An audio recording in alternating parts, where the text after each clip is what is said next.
Hello, everyone, and welcome to our 7th webinar in the IELTS from Start to Finish series. Tonight, we're going to guide you through the steps you'll need to achieve an overall band 7 on your test, and also share some common mistakes that might stop you from achieving your desired score. Tonight with us, we have one of our foremost IELTS experts, Teena Hartnett, who will be walking you through the masterclass and then answering questions for 15 minutes at the conclusion of the webinar. If this is your first webinar, make sure to ask questions in the Zoom chat if you're tuning in there, or in the comments on Facebook if that is where you're watching. As always, this video will be available at the conclusion of the webinar on our Facebook page. Teena, without further ado, I'm happy to hand over to you. Welcome. Thank you, Sam. Thanks very much. Good evening, everyone. I welcome you to our IELTS band score, our masterclass, which is going to talk to you tonight about how to score 7 and above. And as Sam mentioned, I'm going to give you some practical tips on hopefully mistakes you can avoid making during the test. I'll also talk to you about how you'll be scored and some costly mistakes that you can avoid making. So this masterclass will focus on the skills of reading, writing, speaking, and listening. So we've got a really full presentation coming up in the next hour. So please hold your questions until the end. Now, in part of your preparation, you need to be deciding which IELTS test you're going to take, the academic or the general training module. The only two differences between those modules is the writing and the reading test. So let's get into it, and we'll start by having a look at the reading test, and we'll see what the masterclass advice is for this part of the test. If you do the academic test, it runs for 60 minutes. There are 3 sections to the test, and you have to answer 40 questions. Now, all of the materials used in the IELTS test are originally designed for a non-specialist audience and are of general interest. So that means you don't have to have any specialist knowledge or training to do well in the test. At least one of the reading passages contains detailed logical argument. So as I said before, there are 40 questions with 3 reading passages. So there's between a total of 2,200 to 2,750 words. Now that's a lot of words to read, but hopefully you won't be reading all of those words. Now, the difference with general training is that it has a different objective to the academic reading test. Its objective is to test language in a workplace or a work training context. So, for example, applying for a job, using workplace facilities or staff development, but still 3 sections and 40 questions to answer. And again, the same amount of words or similar amount of words to the academic test. Now, hopefully, when you do the test, as I said before, you won't be reading all of the reading passages. There'll be no need to. And what you need to do in your preparation is familiarize yourself with the range of question types that are used both in the academic and the general training. Now, these range of questions ensure that candidates are being tested on a variety of skills. And these skills can be categorized by the 3 terms: skimming, scanning, and reading for detail. Now, the key purpose of these skills is to improve your reading speed and efficiency. So for those of you who aren't too sure about the difference, skim reading is when you're reading for the general gist, or the main idea. So you're reading, your eyes are moving very quickly over the text. You're just really skimming over quite quickly all the words just to get the main purpose or content. And this is a skill that you would often use in your first language. You don't need to read every word or sentence. So try and practice this when you read in English. Scanning is when you're reading to locate a specific piece of information. So it could be a time, a date, a name, but usually just one specific piece of information. And reading for detail, that's intensive reading. So that's when you will need to read every word, but you'll only ever have to read part of a passage in detail. And this brings me to a common mistake in the reading part of the test: reading the whole text in detail instead of reading the questions first, always read the questions first. That's so you'll find out what you have to do. So, for example, if you have to match headings to sections of the passage, read the headings first so that you can focus on the main ideas you need to look for. Some candidates make the mistake of trying to read and understand every word. That's about 900 words in the reading passage. Whereas if you skim read the text, you might be able to answer 6 questions if it's matching headings to paragraph, and then read just 300 words, say the last 2 paragraphs in detail, to do a gap fill task with 7 questions, okay? So as I said before, you don't need to be a specialist on the topic. So for example, if the text is about sharks, you don't have to be a marine biologist to get all the answers. The IELTS question paper production process is very strict and it's trialled extensively before any questions go live. So no candidates will be disadvantaged, no matter what their background is or what they've studied. So that's why we can say with confidence that IELTS tests your reading skills and not your knowledge. So you need to familiarize yourself with the different question types that you'll encounter on the reading paper. So there'll be 40 questions and there'll be a range of question types that are used because they all test different skills. So the answers come, so if we look at these question types here, multiple choice, identifying, and the short answer, they've all got an asterisk next to them. That means that the answers come in the same order as the questions for most of those question types. So this helps you find where to look for the right answers. But there might be matching information to a paragraph, or matching headings to a paragraph, or doing some sentence completion. You might have to complete a notes in a summary or a diagram, or complete a table. You might have to label a diagram. There might be questions where you have to identify the writer's views or claims for such as yes, no, or not given. Which, let me just ask you, have a think about this. How often do you read a serious English language newspaper? I don't think we have the facility to do any polling during this webinar, but just think about how often do you read a serious English language newspaper or magazine? Is it every day, 2 or 3 times a week, once a week, or rarely?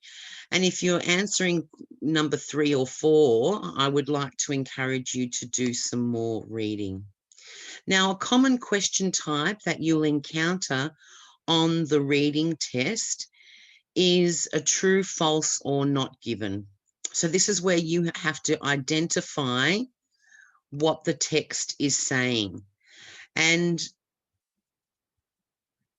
if the statement is true, then the statement in the question agrees with the information that's in the writing passage. If the statement is false, it contradicts the information in the reading passage. And if the answer is not given, then that means there's no information at all in the reading passage about what's being asked in the question. Now, remember, the statements in the questions won't be expressed in exactly the same way as in the text. So look for key words in the statements and find similar words or phrases in the text. So when you're reading the questions, try and think of some synonyms for words that are associated with the main words in the question. So remember, I said to you before, read the questions first. So if we have a look at the first question, Aboriginal Australians are descended from the inhabitants of Africa, and we do some word association. We can think of another word form of descended is descendant. A synonym of descendant is ancestors. And again, if we do some skimming, we'll find we find the word ancestors in the second line of the first paragraph. Okay, so we're using skimming there to help us locate the answer. In the second question, ancestors of the Aborigines settled in Australia about 80,000 years ago. That means we're looking for a number. And we know when we skimmed the first paragraph, we saw 80,000. But again, if we're scanning, because we're looking for a specific number, we'll find 50,000 there in the second paragraph. And that might be a clue as to where we'll locate the answer.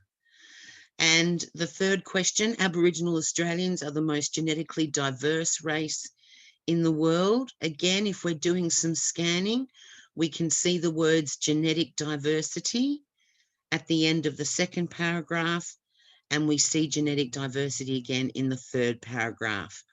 So that's why it's helpful to read the questions first. So if we have a look at question number 1, Aboriginal Australians are descended from the inhabitants of Africa, we can see that the answer is true. It tells us there in that first paragraph, in the first 2 lines, which we would have skimmed when we did our skimming at the beginning.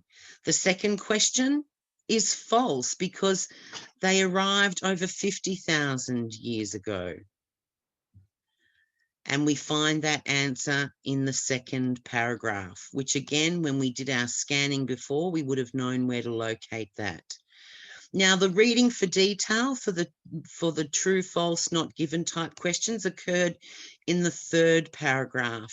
And there's no information given about whether Aboriginal Australians are the most genetically diverse race in the world. It's talking about them being genetically diverse in Australia, but not the world. So there's no information given about that at all. So you can see how important it is to read the questions first and also get an idea of how you don't need to read every word in the text to find the answers. So always look for synonyms and be thinking of synonyms and of the main words in the questions when you're reading the questions first, and look for distractions. In that third paragraph, they talked about being culturally diverse, but it's not the same as being genetically diverse. So there was a little trick there just to try and get you thinking along a different track. So be aware of that. Now, my masterclass advice is always start by reading the questions and then decide which reading skill is being tested. Do I need to skim? Do I need to scan or read for detail? And only then go to the reading passage. When you are reading, don't be put off by any questions you don't know the meaning of at first. You can try to work out their meaning from the context and the surrounding words. I also recommend that you read any headings, titles, or subtitles first, and look out for footnotes with definitions of any technical terms. So this could be in the form of labeled illustrations. So for example, if there was a reading passage on hieroglyphics, talking about early writing systems, there could be a labeled diagram to show you. Now, if you're doing the paper-based test, you must write your answers directly onto the answer sheet. Okay, because when you do the reading test on the paper-based reading test, you're given a reading test booklet and an answer sheet. So write your answers directly on the answer sheet. You're not given any extra time to copy your answers across. So make sure to answer them directly on the answer sheet. And if you're doing the computer-based test, you'll be entering your answers in on the screen as you go. Now, you've got to answer 40 questions in 60 minutes. So answer the questions that you find easiest first, and then go back to any unanswered questions if you have time. Never, ever leave a blank answer on the answer sheet. It's always better to guess. And if you need to do any writing, if you're doing the paper-based test and you want to write some notes on your reading test booklet, you're allowed to do so. The examiner doesn't look at that booklet. And if you're doing the computer-based test, you're given a scrap piece of paper and a pen to make some notes. Okay, so let's move on now to the writing part of the test. And this is the test that candidates have the most problems with. Now, as I mentioned before, whether you do the academic or the general training module, the differences lie in the reading and the writing test. So let's have a look at the academic writing test first. You've got task 1, which is an information transfer task. So you're given information in a graph or a diagram, and you have to transfer that information in the text. And task 2 is an essay. In the general training module, you have to write a letter in task 1, and you have to write an essay in task 2, giving your opinion. Now, I stress that, giving your opinion, because that's the English language skill you're being tested on in both modules, academic and general training. In writing that essay, expressing your opinion is the language skill that the examiners are testing you on. So how you'll be scored. Now, if you have access to the IELTSessentials.com website, you'll find on that website the public version of the band descriptors, and there are 4 columns. There are 9 rows representing each band score, and there are 4 columns talking about how you'll be scored. Now, each of these columns are weighted at 25%. Task achievement is for task 1 of the writing test, and that basically means how well have you answered the question.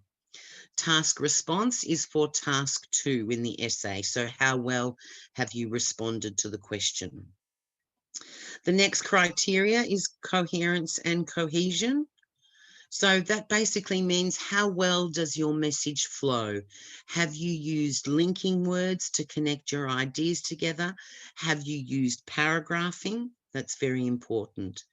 Next criterion is lexical resource, which is a fancy word for your vocabulary. So have you been able to use a wide range of words to express yourself precisely, or have you used simple words repetitively? And the last criteria is grammatical range and accuracy. So again, have you used a wide range of grammar structures flexibly? Have you used a range and a mixture of simple and complex sentences? And that's how accurate are you in using those sentence structures? So this is the format of the question type for task 1. You have to summarize in your own words information that's presented either in a graph, a table, a chart, or a diagram. You must write 150 words, and you've got 20 minutes. We recommend only spending 20 minutes on task 1. So as I said before, this task is essentially an information transfer task. In other words, information is given to you in a visual format and you have to convert it into text. So try to imagine that you have to report on what you can see to someone you're talking to on the phone and they can't see the visual. So you have to identify the key information, the key features, and give a summary to that person. So you should only spend 20 minutes on this task because it only counts for 1/3 of the total mark. And you'll lose marks if you write less than 150 words. In the computer delivered writing test, there'll be a word counter which will show you the word count for each task. So we're now going to take a look at a typical academic task 1. So this one is asking you to compare 2 related graphs, a bar chart and a line graph describing the number of Japanese tourists traveling to Australia in a 10-year period. So you've got a bar chart and you've got a line graph there. So you've got to think about how you're going to set out this information. Are you going to describe the bar chart first and then the line graph second? But think about also too how you're going to write your introduction. Think about how you're going to highlight the key features with figures, and also think about your overview. And I'll talk more about the overview in a moment. Now, the introduction's important. It includes the what, the where, and the when of all the information, okay? So let's have a look at this particular introduction. Now, this introduction covers the what, the where, and the when, and it skillfully includes the instructions, while at the same time, it adapts the grammar to suit the new sentence structure. So there's no need to explain to the examiner what the X and the Y axis do. So that's my first rule for the masterclass: write an introduction. Okay, That's really, really important. So this is a good one. The chart and graph compare the number of Japanese who spent their holidays overseas from 1985 to 1995 with the proportion of them who visited Australia.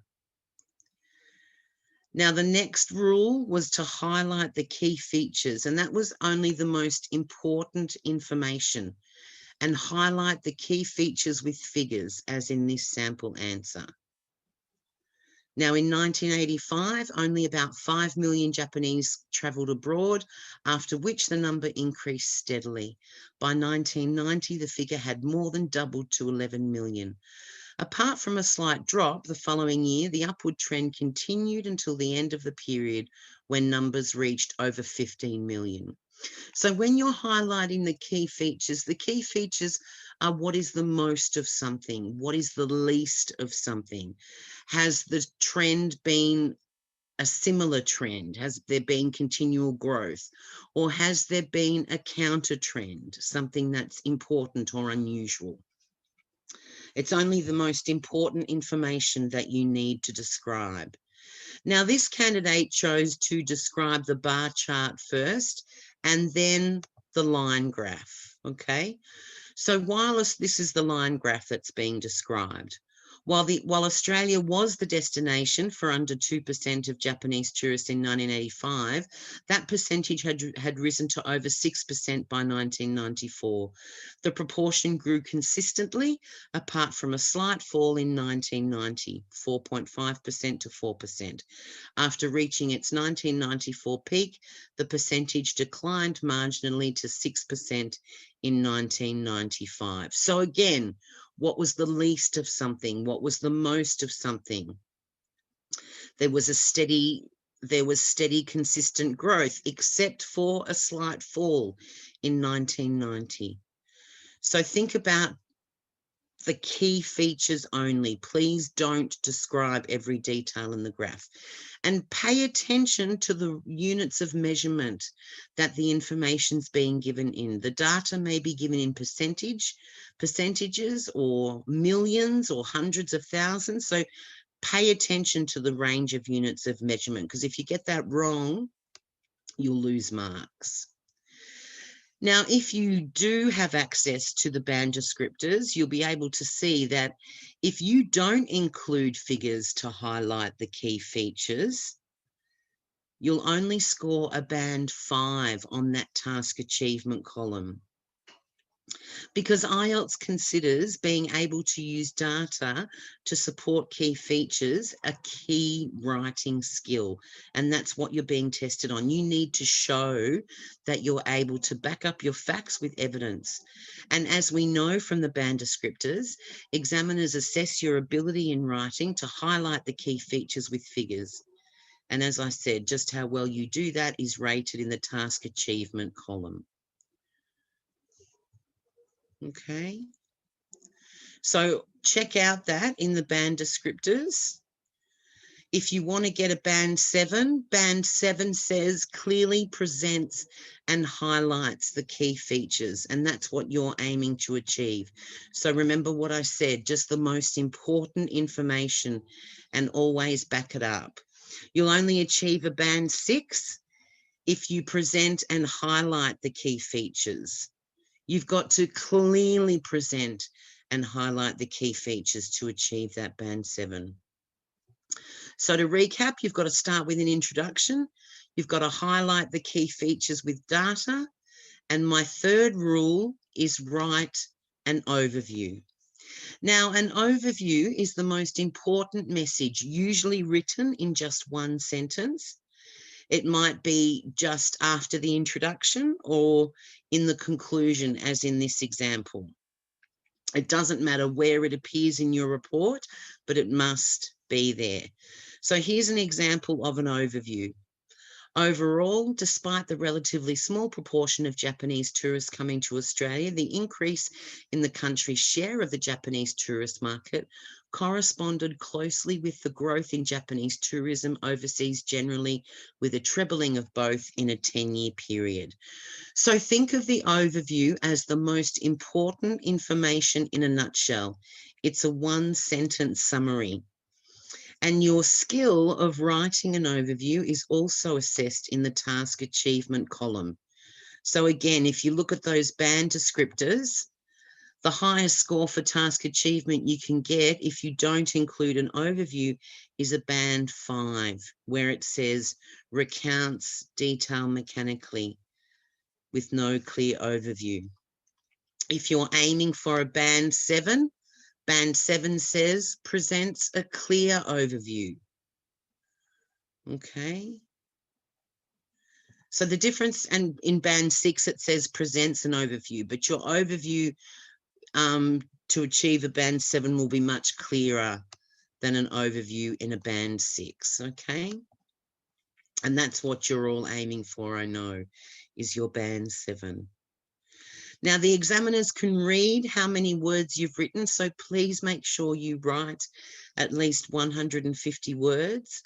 Make sure that you've made effective comparisons. The task instructions say make comparisons where relevant. So this still applies to stages of a process, and please make sure you look at some process type of questions in your preparation.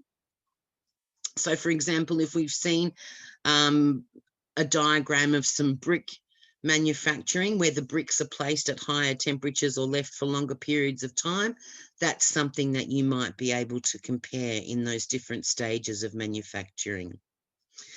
Now, you must, of course, use the right text type or format for your answer. Academic task 1 must be written as a factual report, not as a letter or a lecture, okay?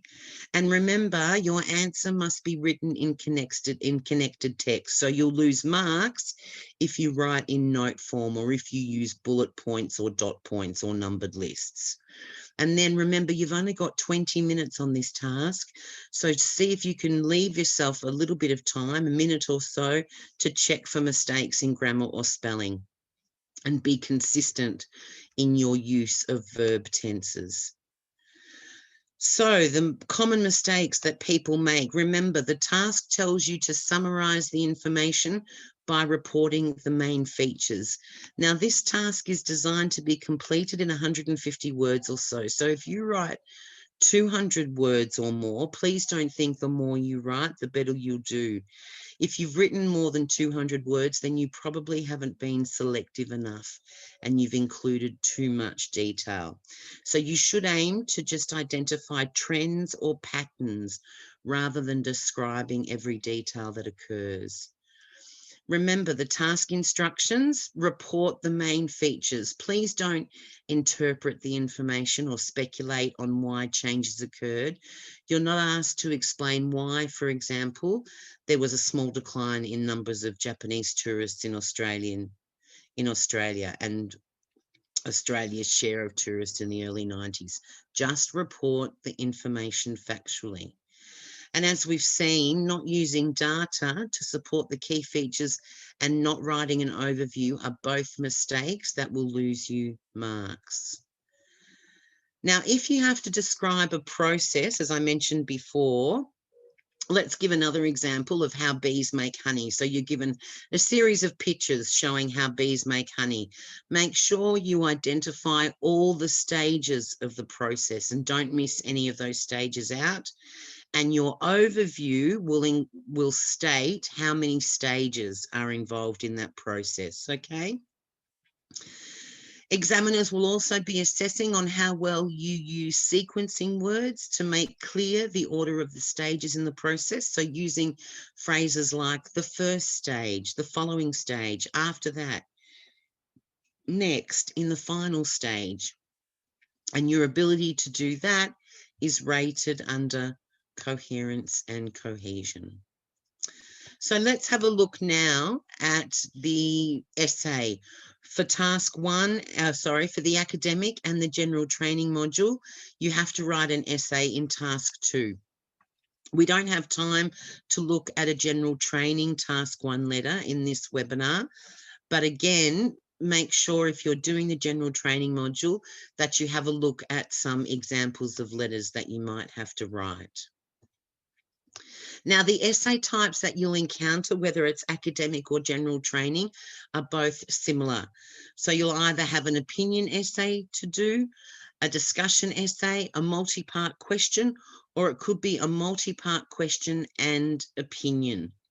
And a multi-part question, number 3 or number 4, are typical questions that you'll come across in a general training essay. Now let's have a look at an opinion essay.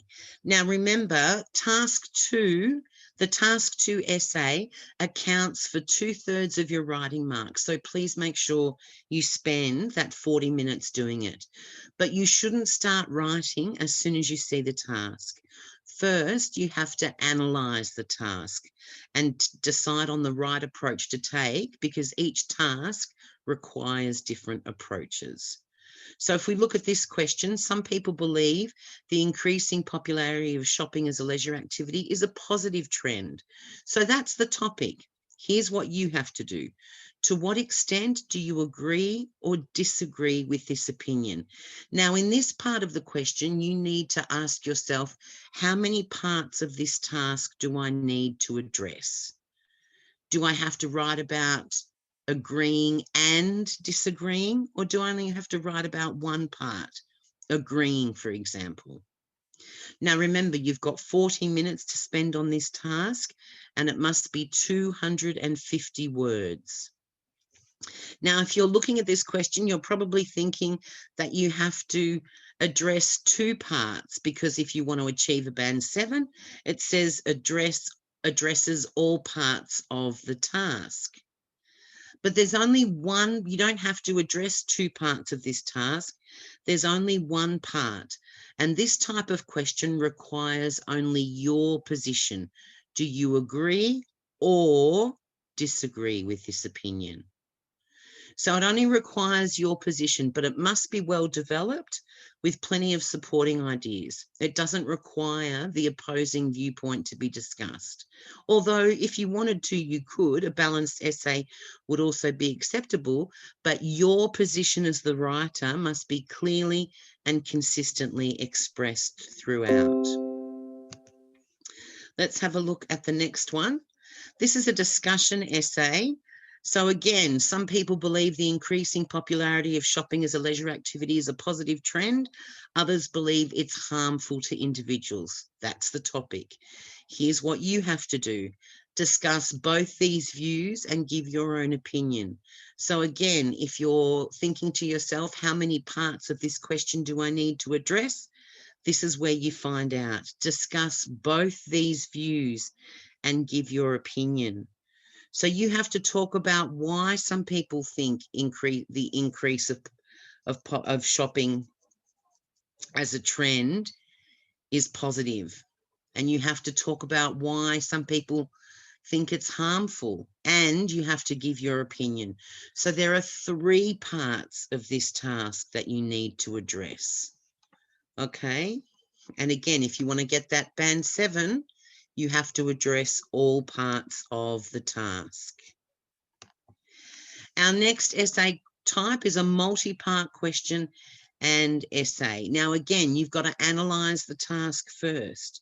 So shopping is becoming more and more popular as a leisure activity.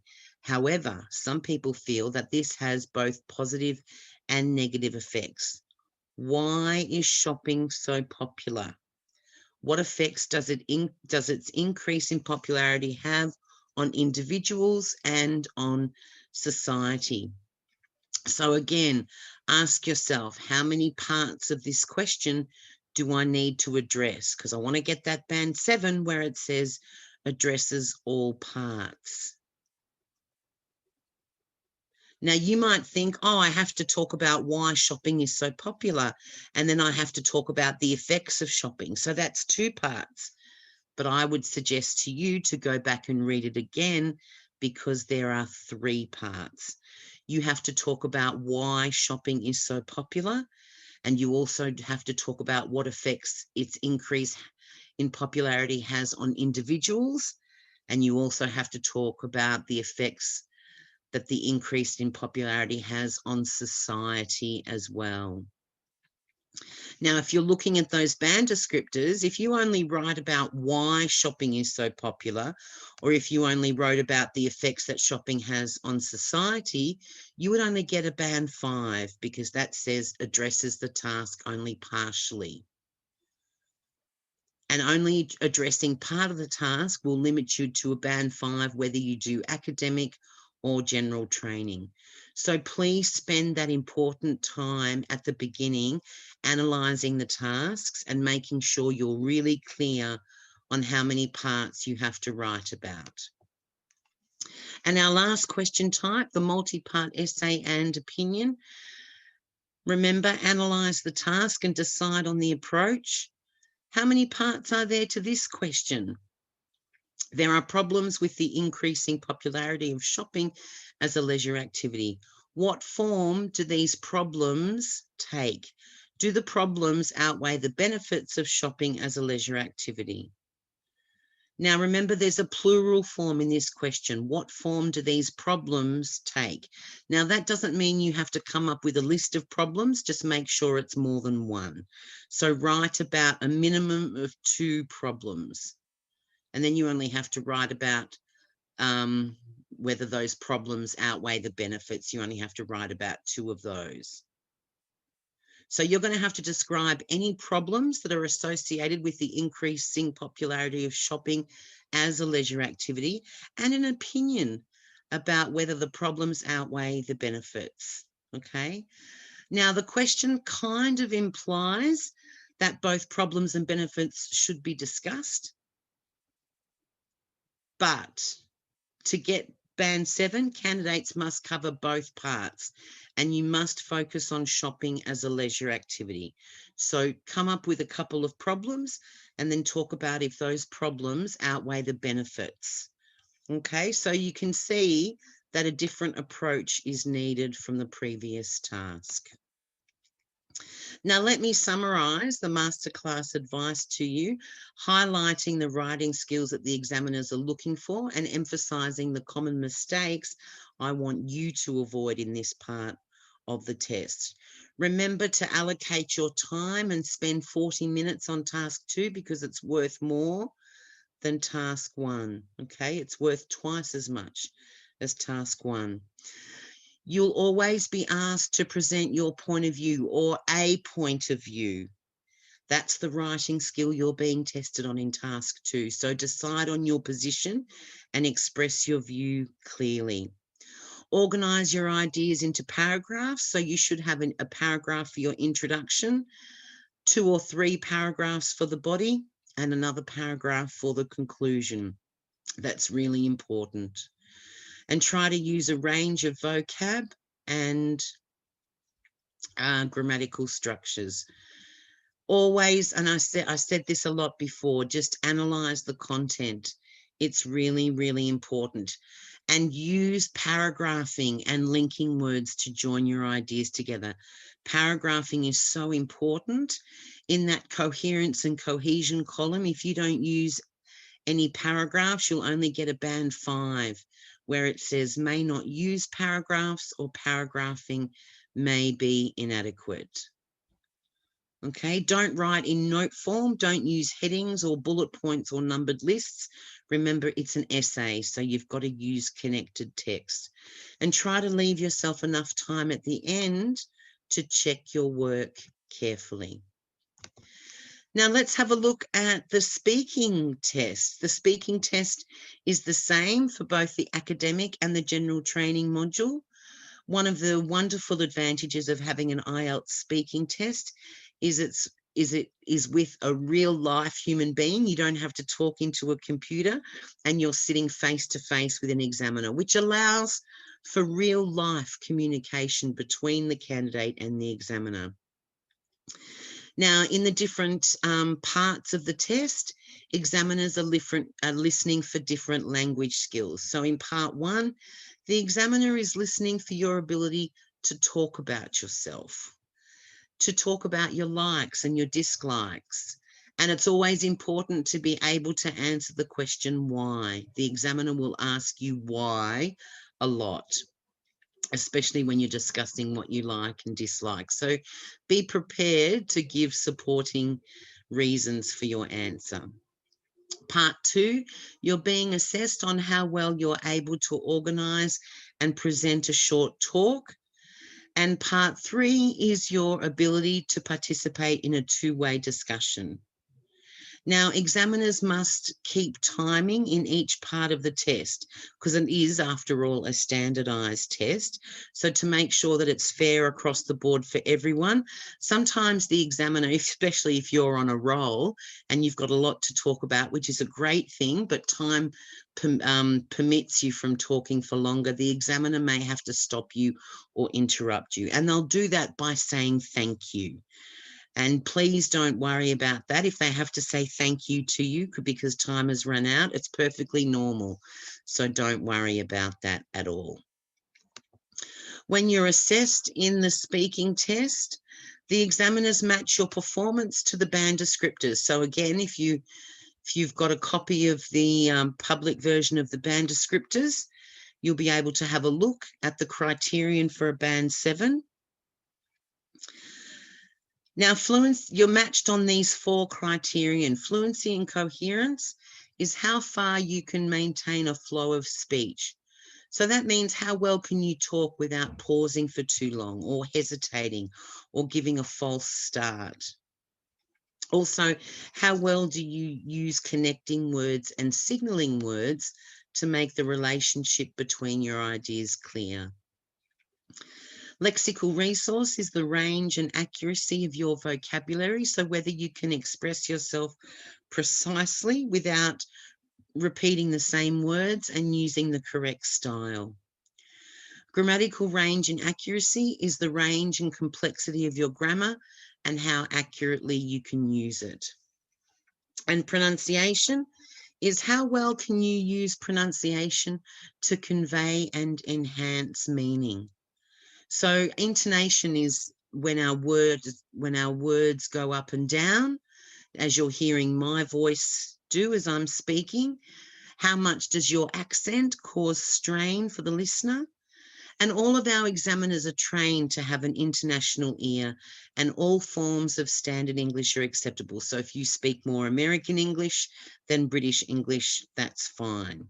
But you must demonstrate that you can use a range of pronunciation features, such as rhythm and stress and intonation.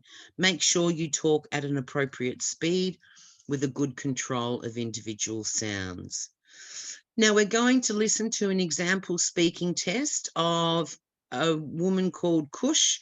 She was a band 8. Okay, but have a listen to her speaking test. This is part 3 that you'll be listening to. Now, we've been talking about a well-known person who you like or admire, and I'd like to discuss with you 1 or 2 more general questions related to this. Let's consider, first of all, being in the public eye. Famous people are watched by everybody. What are the advantages and disadvantages of that? Okay, the advantages is that a lot of people watching you, so you become famous, and there are a lot of things which you can do correctly and politically right, because there is media watching you, and you can go ahead and pass the message to the media in a right way. The disadvantage is that you have to be diplomatically correct. At times, if there are certain things which are incorrect, still you have to go ahead and do that, which doesn't make sense, because there are a lot of political leaders, they are into corruption back in India, and at times, there are some things which are wrong, but they have to do it. Why do they have to do it? Because there's a lot of political pressure, and if they don't do it, the political party would not support them, and in the end, they have to resign. Do you think the media plays a role in that? What is the media's approach to reporting what famous people do? Well, media plays an important role.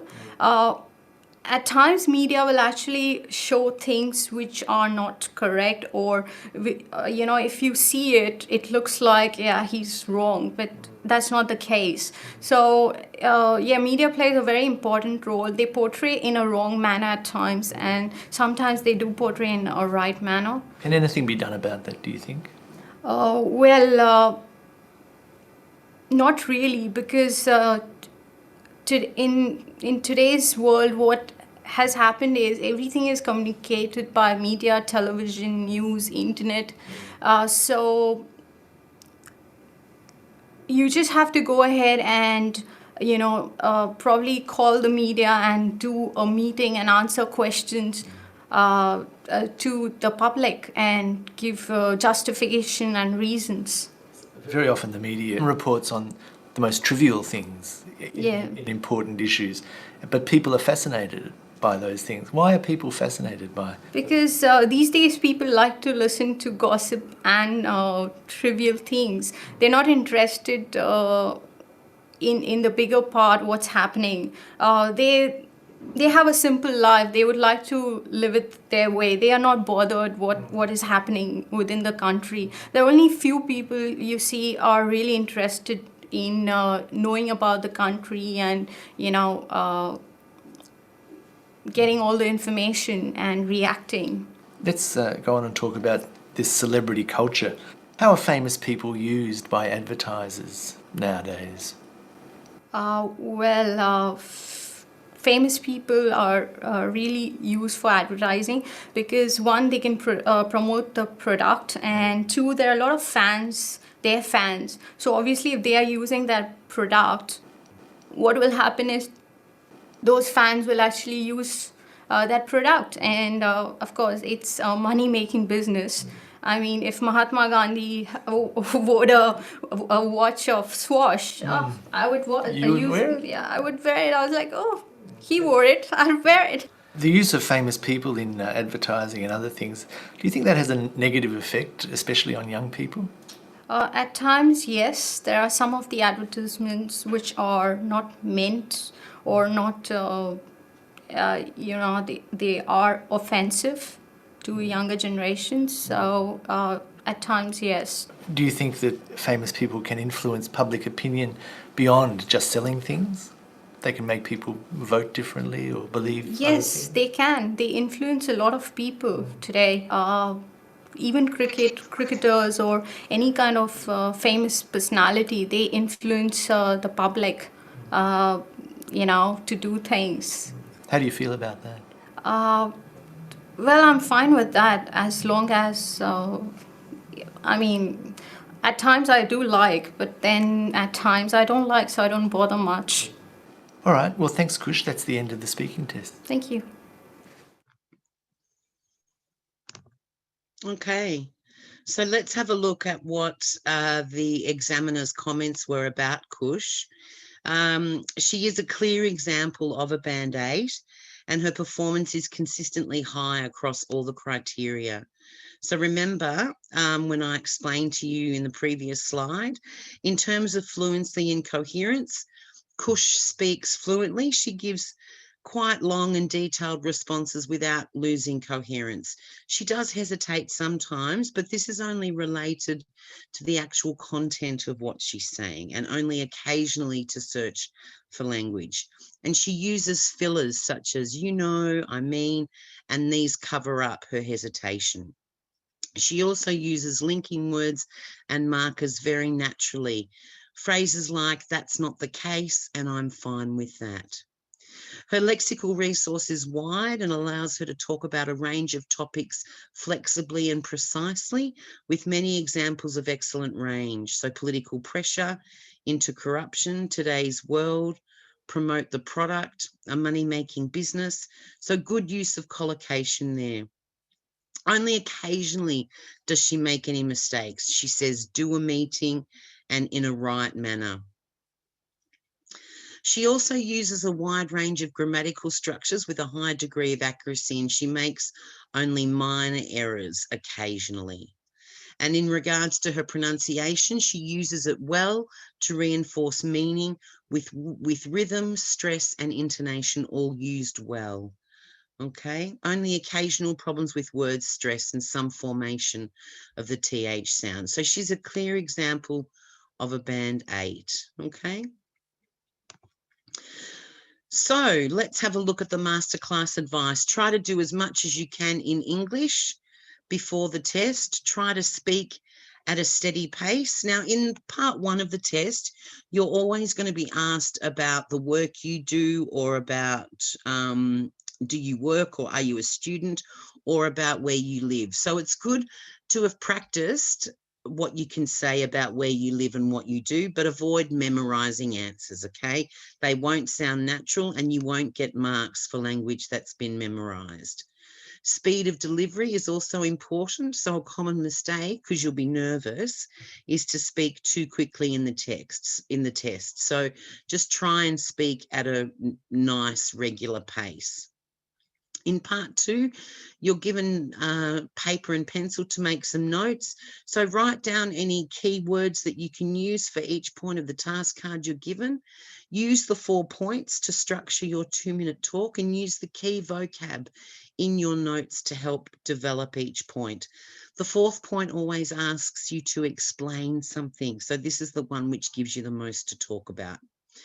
Choose fillers that you think are appropriate. So instead of hesitating or going, you know, say, oh, hang on, let me think about that for a moment. Or, gee, that's a good question. I've never thought about that before.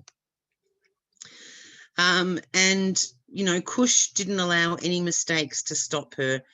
If she made a mistake, she just kept going.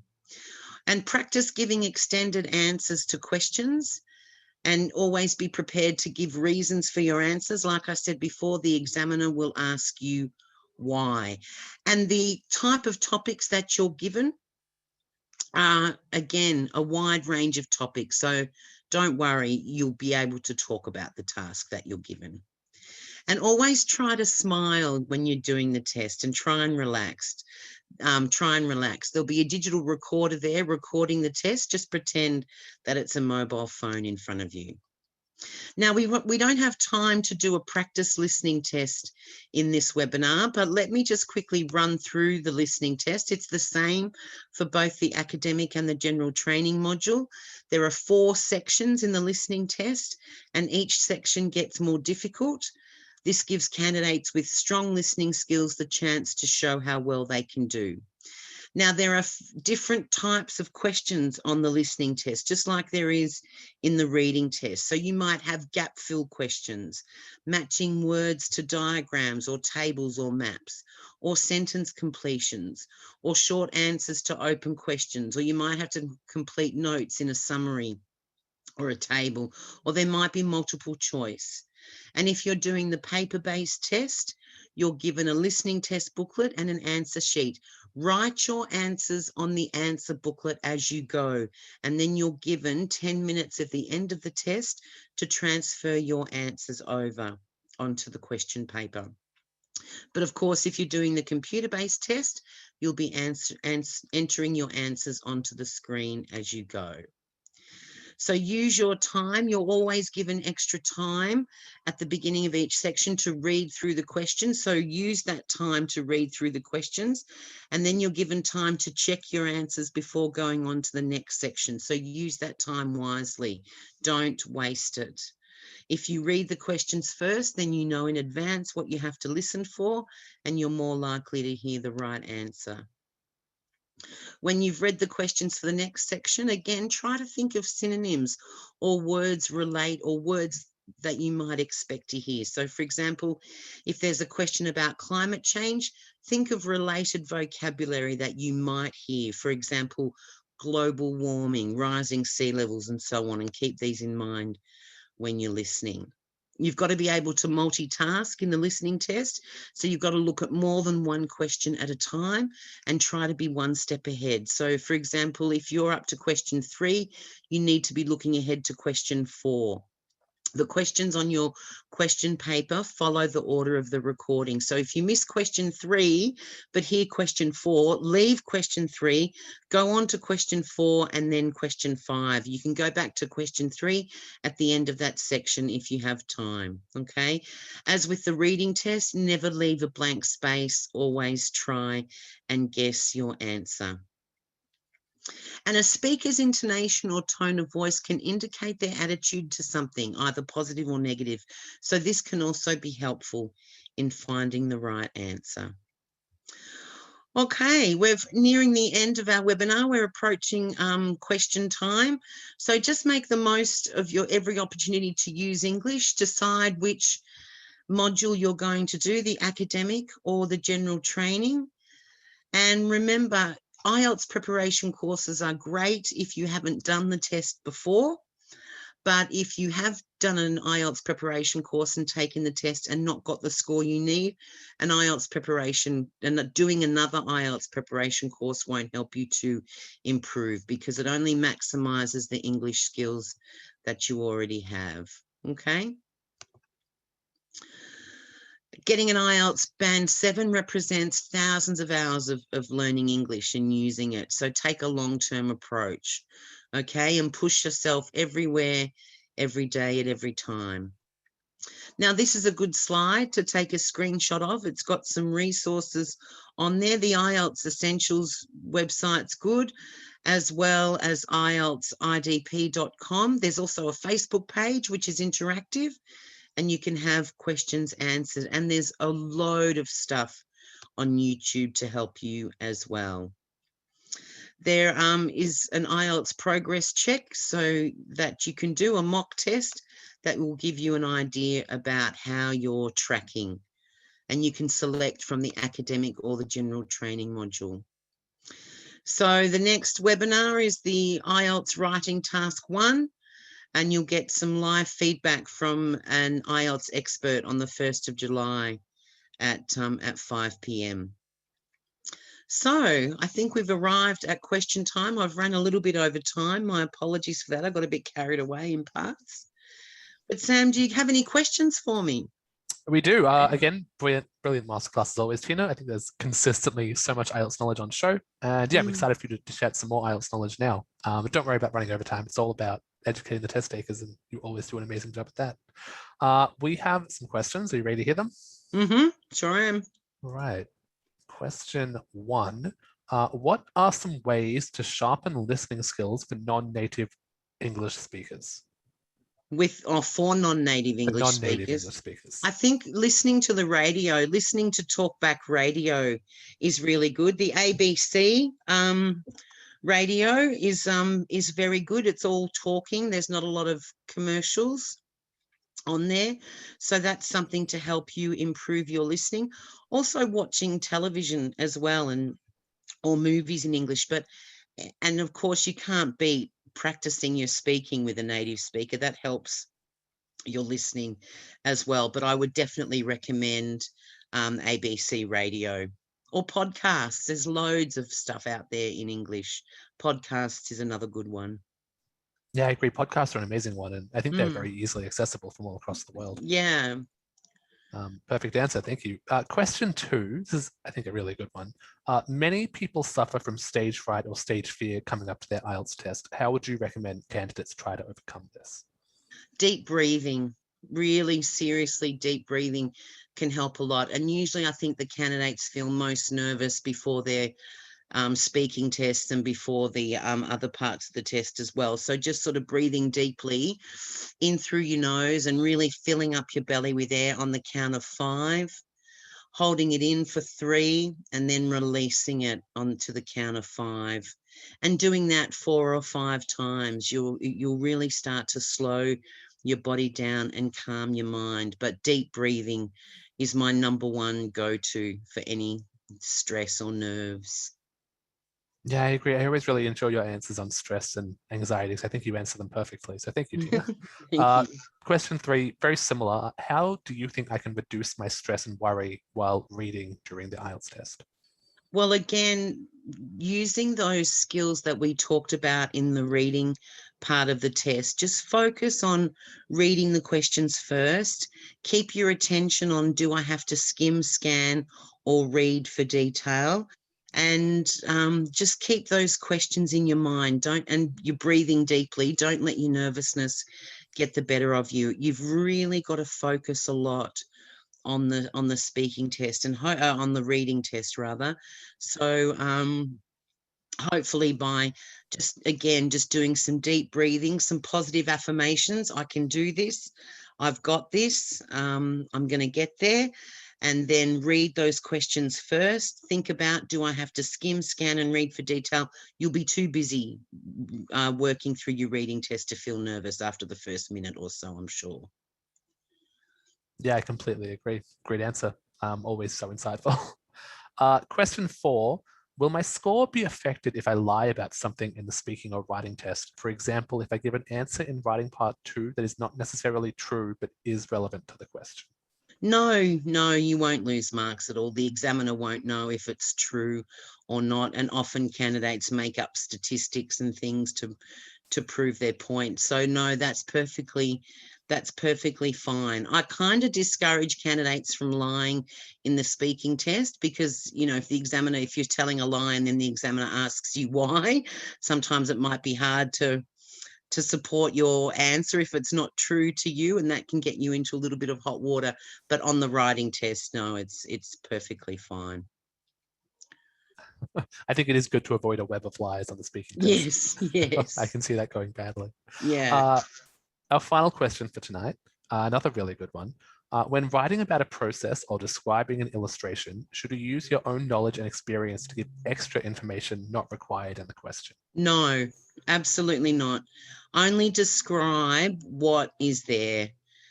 Because again, if you're going to be remember the questions are designed to be answered within 150 words.